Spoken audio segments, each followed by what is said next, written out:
Bonjour Bélier, nous voici là pour votre tirage du mois de novembre. On va aller voir les énergies qui sont autour de votre mois en faisant personnel, professionnel, personnel et amoureux. Professionnel, personnel et amoureux. En se tournant vers ce qui avance vers vous, ce qui arrive vers vous, ce que vous devez comprendre de la situation et ce que vous devez faire pour essayer de faire en sorte que votre mois de novembre se passe au mieux. Alors, on va utiliser 10 cartes. On a pris le Tot Tarot, que j'aime beaucoup. Et on va se pencher, Bélier, vers les énergies autour de vous pour ce mois de novembre. Quels sont les messages et les énergies pour les Béliers pour le mois de novembre? J'allais dire... J'aime bien quand les cartes décident d'elles-mêmes quand ça commence. C'est souvent le cas, c'est toujours le cas. Mais il y a des fois, c'est un peu plus évident que d'autres. Allons voir, Bélier. Allons voir. Où en êtes-vous? On a ce 2 de denier à l'envers. Des options, des possibilités de changement. On soupèse plus ou moins diverses... capacités, diverses offres, diverses directions. Ce sont des choses qui peuvent vous engager, vous investir sur du long terme. Donc il y a vraiment la méditation. Quand je dis sous-peser, c'est vraiment ça. Qu'est-ce qui est bon, qu'est-ce qui est pas bon. Et on vous sent presque un peu submergé parce que quand on a cette carte à l'envers... C'est la complexité de la décision, entre guillemets, du choix, du changement, mais c'est peut-être quelque chose qu'on a tendance à faire et à refaire, même si on sait qu'il ne faut peut-être pas prendre son temps ou trop son temps en considération du résultat qu'on veut. On a tendance... là, en tout cas, à se retrouver dans une situation où on voudrait foncer, mais on est un peu retenu. Alors, retenu en plus avec cette carte dans le tot, ça s'appelle changement. Et vous qui êtes d'un naturel fonceur, le changement en profondeur, là, semble vous déstabiliser. Ou alors, c'est qu'il y a trop d'options justement et que du coup vous êtes un peu qu'est-ce qui est la meilleure chose pour moi. Ceux qui s'avancent vers vous, on a le cavalier de denier à l'envers, la justice à l'envers et le 5 d'épée. Cavalier de denier à l'envers, dans ceux qui s'avancent vers vous au niveau professionnel, c'est des projets qui sont longs, c'est longs, c'est une lenteur absolument... C'est de l'administratif. Alors effectivement, on espère, on attend, on comprend, on veut bien être flexible, mais dans ce cas-là, comment est-ce qu'on investit mieux son travail? Comment est-ce qu'on trouve des solutions? Quand les choses sont de cette lenteur-là? Je vais toutes les retourner d'ailleurs. On a le 8 de coupe à l'envers et le 10 d'épée. Professionnellement, on vous dit ne doutez pas. Ne doutez absolument pas, Bélier, des décisions que vous prenez. S'il y a des choses qui ne vous conviennent pas, il faut vraiment communiquer. Et s'il y a des choses que vous ne sentez pas, il faut ne pas douter de ces ressentis-là. Parce que si vous estimez que ça prend trop de temps pour que vous puissiez vous investir au mieux, c'est qu'effectivement, c'est pas une vue de l'esprit, hein. C'est qu'il y a bien des choses. Alors, on peut comprendre que la situation, logistiquement, soit compliquée, que ça avance très lentement, mais est-ce que c'est pas surtout parce qu'on veut noyer le poisson? Vous voyez ce que je veux dire? Il y a une idée de très grande intuition par rapport à votre travail. Et alors, j'ai presque envie de dire, attendez-vous à être déçu, Bélier. Étrangement, parce que ce 10 d'épée, il nous parle de comprendre que le monde qu'on a imaginé peut partir en 1000 pièces, que parfois on a eu envie de voir des choses possibles alors qu'on s'est peut-être un peu bouché la vue. il y a vraiment une idée d'une grande sincérité par rapport à ce que vous ressentez, mais quelque part, étrangement, il faudrait pouvoir le prouver. Alors, les conseils des cartes pour vous, professionnellement, Bélier, ce mois-ci, c'est très logistique, mais notez tout.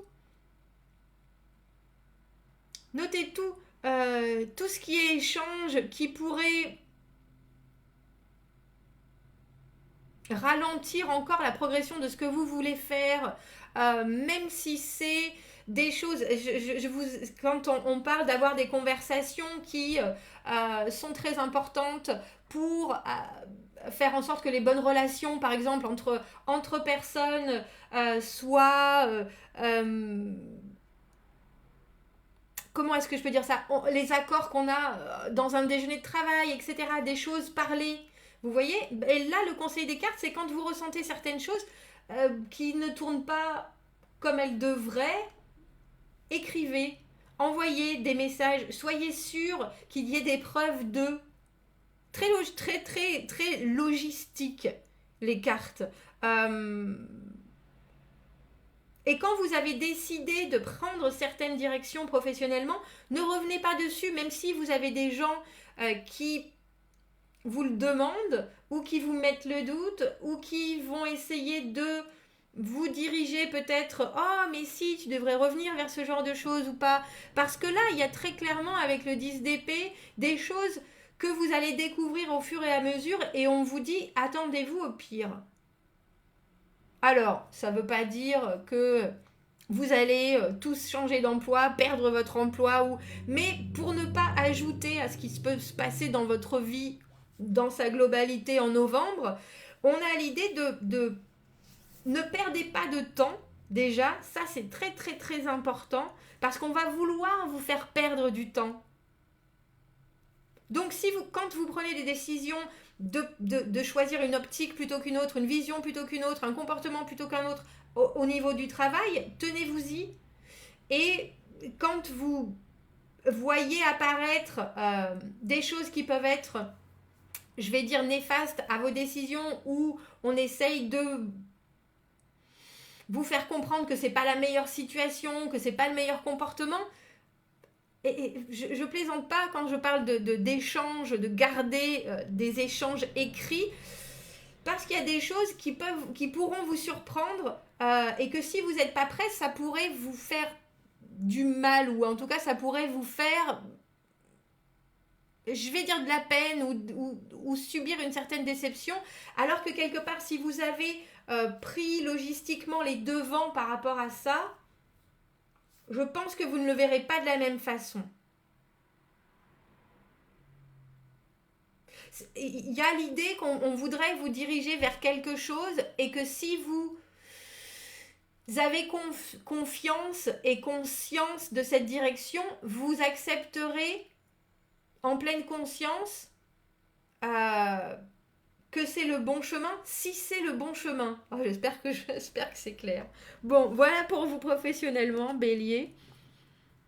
Personnellement, on a donc cette justice à l'envers, le valet de bâton et le 3 de coupe. Personnellement, même si effectivement il y a des choses qui vous déstabilisent, j'ai le sentiment, Bélier, qu'au mois de novembre, il y a des décisions que vous aimeriez bien voir prises, et malheureusement vous êtes obligé de vivre avec, et c'est pas agréable. C'est pour ça qu'on vous parle de vraiment ressentir les choses et de ne pas douter de votre chemin ou de vos propres décisions. On a le sentiment que vous allez être noyé sous les possibles, entre guillemets. Alors, personnellement, on vous dit, tenez-vous-en aux énergies positives, aux gens qui vous font du bien. N'hésitez pas à tendre la main vers vos amis, vers les communications faciles, vers les collègues avec qui vous êtes sur le même niveau d'énergie, entre guillemets, parce qu'il y a besoin de ces vases communicants et de cette énergie. Vous avez une forte énergie avec le valet de bâton, vous avez une force envie de faire bouger les choses, vous avez envie d'être part de quelque chose et de trouver des solutions pour avancer, même si avec cette carte de la justice à l'envers, toutes les décisions ne sont pas prises et les choses sont en flottement. Alors là, on vous demande d'être capable et je pense que c'est dans tous les domaines, hein, d'être capable d'une certaine flexibilité, alors que vous aimeriez que les choses soient inscrites dans la roche pour justement vous permettre d'avancer au mieux. Là, il semblerait que l'équilibre, c'est compliqué ce mois-ci. Et non pas, et j'ai vraiment le sentiment que c'est pas à cause de vous, c'est les situations externes qui font que vous devez garder la tête sur les épaules, mais aussi garder l'étincelle d'énergie motivée que vous avez en général dans votre vie, c'est-à-dire je trouve des solutions, je suis actif, je suis réactif par rapport aux événements, etc. Ça, il n'y a pas de doute. Ouvrez-vous au maximum, mais restez sur vos gardes. Bélier, restez sur vos gardes. Et alors, amoureusement, on a le 5 d'épée. C'est le chariot, ça. Ah non, c'est le 7 de bâton. Il est joli, 7 de bâton, dis donc. Le 7 de bâton et le pendu à l'envers. Amoureusement, vous pourriez vous retrouver dans des situations où on va vous demander des comptes. On vous demande des comptes avec ce 5 d'épée. C'est le conflit, c'est vouloir avoir raison. C'est essayer d'avoir le dessus dans des conversations, dans des façons d'être, dans des façons de penser, beaucoup de communication qui n'est pas forcément la plus pacifique, la plus paisible. Et je pense que vous avez du répondant aussi, il n'y a pas de doute. Mais là, on vous dit, le répondant, essayez de... les conseils des cartes, c'est tourner cette fois votre langue dans votre bouche, bélier, amoureusement, dans ce domaine-là.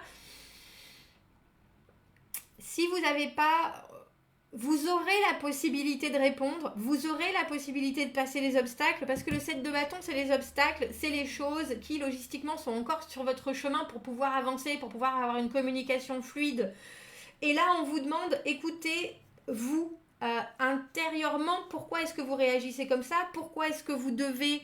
Il y a une idée de sacrifice quelque part dans le silence. Alors, je sais que c'est pas facile pour ceux qui aiment communiquer, mais regardez notre pendu. Il est dans cette position parce qu'il doit comprendre certaines choses, parce qu'il est justement dans l'immobilisme et il ne peut pas être actif parce qu'il a la faculté ainsi de pouvoir voir la situation sous des angles complètement différents.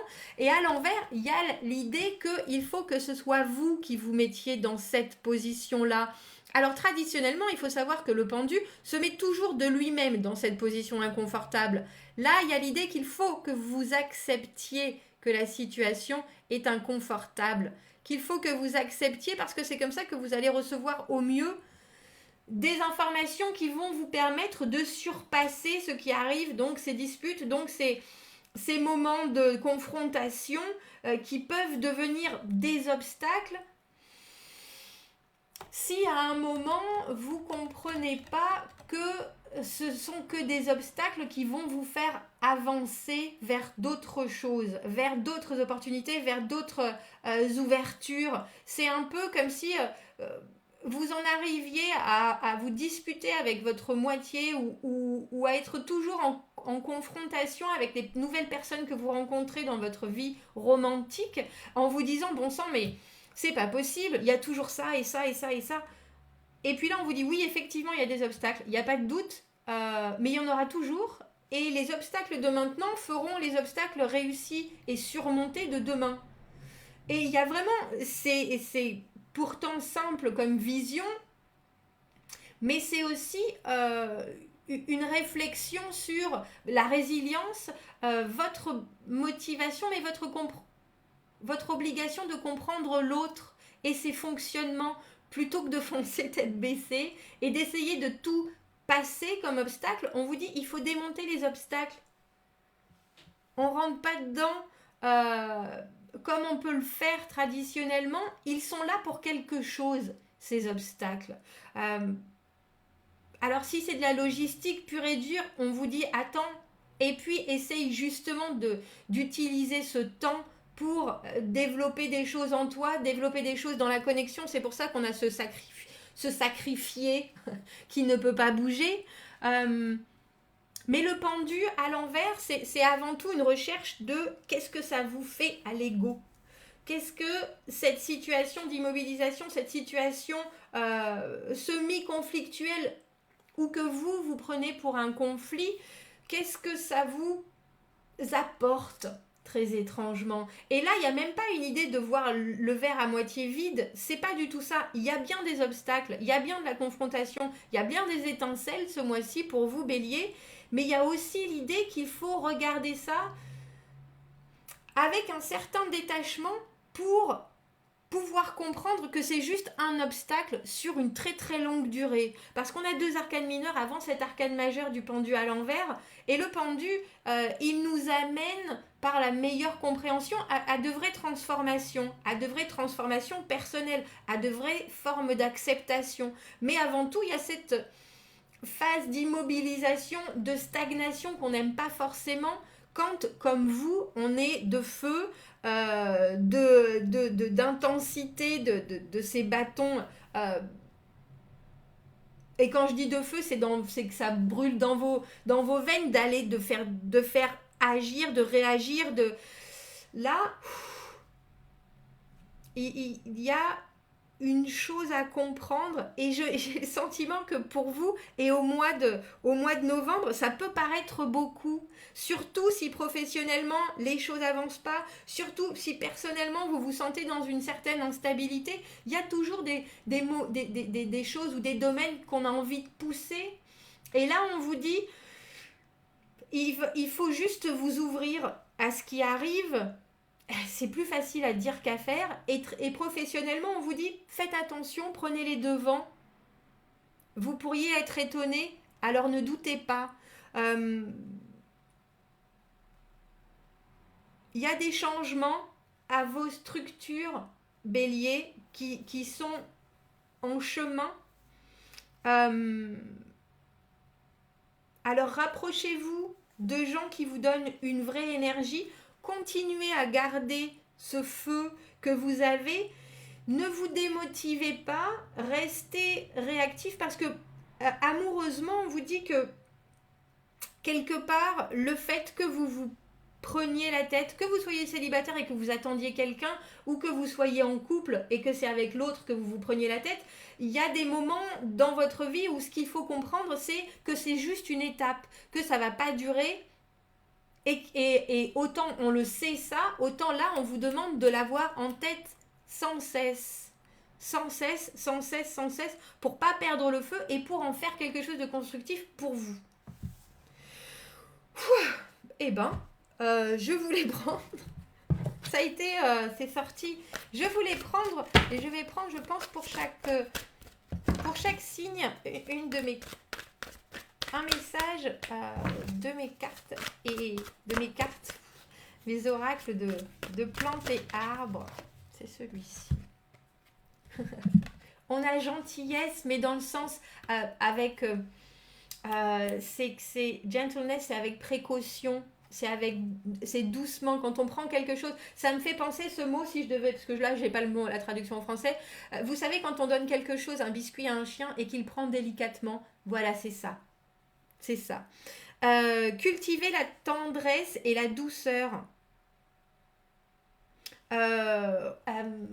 Tenez-vous bien droit et affrontez, entre guillemets, ou confrontez les choses de la vie qui vous irritent et qui énervent votre équilibre.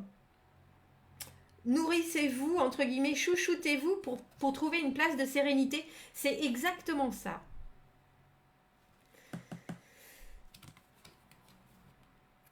Il va falloir faire attention à vous, à votre énergie et à votre équilibre. Et il y a vraiment l'idée de se chouchouter et de réussir à confronter les choses parce que vous êtes bien entouré. Je vais vous la mettre pour ceux qui veulent se faire un petit cours d'anglais. C'est de la camomille. Ben voilà, Bélier, on boit de la camomille ce mois-ci. Allez, vas-y, toi. Là. Cultivez la tendresse et la douceur. Affrontez les choses qui vous irritent et ennuient votre équilibre. Les choses du jour, hein, les choses qui arrivent au jour le jour. Nourrissez vous-même pour vous trouver une place de sérénité. Je sais que c'est pas forcément votre fort, justement, cette délicatesse, cette arrondir les angles, mais on dirait que ça pourra vous faire le plus grand bien. Alors, on achète des boules parfumées pour le bain et des bougies et on se fait plaisir, on se fait du bien ce mois-ci, Bélier. Voilà, je vous souhaite un très joli mois de novembre et je vous dis à bientôt. Au revoir. Si vous avez besoin d'un tirage privé, n'hésitez pas, vous avez mon adresse email dans la petite boîte juste en dessous. Je vous dis à bientôt.